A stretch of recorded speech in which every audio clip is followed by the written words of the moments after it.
What is wealth?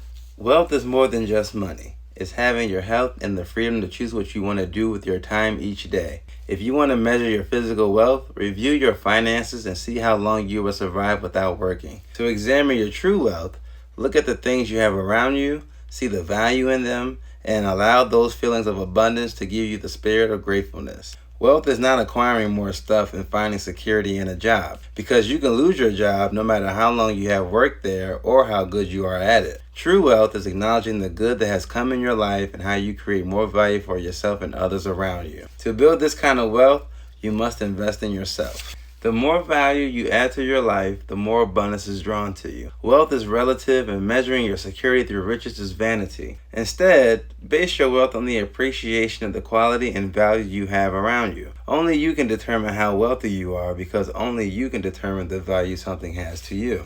Empires that have reigned before our current government have always used gold and silver as means of exchange for purchasing goods. Gold and silver are considered God's money because it cannot be manipulated and it has a finite amount. Even the United States of America relied on a gold standard to regulate their economy up until 1971. You have to ask yourself what happened and why the change. In fact, to find the answer, all you have to do is examine the rise and fall of every world power that existed before today. When empires invade other lands, go to war, explore new government projects like building stadiums or coliseums, they debase the value of the current money. This process gives governments the ability to afford the expenses that are needed to finance the government's endeavors without raising the taxes on the people. Debasing currency simply means the government prints and mints more money without necessarily having the gold reserve to account for it. The government may avoid raising taxes on the people by debasing the currency, but that creates inflation in the marketplace and increases the price of goods.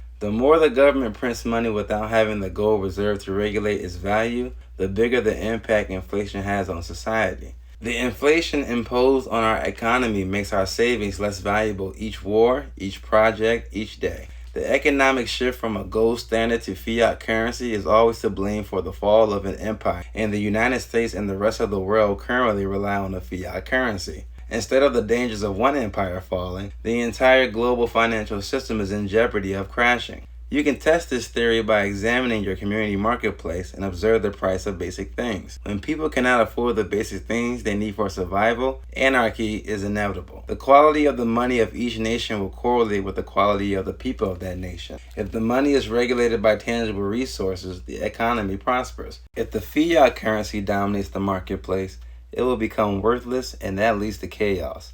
Fiat currency has replaced gold and silver as the new medium for purchasing goods. But fiat currency and money are not the same. Fiat currency is government-issued coins or banknotes, cash, used for the purchase of goods. Money is considered to be gold, silver, and or any other precious metal of value that can be used as a medium of exchange. Cash alone does not have intrinsic value because there's nothing tangible backing it up. If cash isn't based on gold, silver, or any other natural resource, then what is the difference between a $5 bill and a $50 bill? They're printed at the same place with the same material. They both weigh 1 ounce and are stored in the same institution, but they are treated differently. Why? I'll tell you why. Because the world believes it's more valuable, and that's the conundrum. Cash is the oil of the world's economic machine. It is designed to be circulated and not saved. Saving cash and not investing this fiat currency accelerates inflation and robs you of the value of your savings, and also increases the price of goods in your community. Ever since we have gotten off the gold standard in 1971, and cash does not have enough value to be redeemed in gold because of inflation. So, investing is not so much an invitation to the good life, but a necessity to survive the new world order that we are currently living in. The decisions we make with our finances today will determine if our children will survive the economic climate of tomorrow.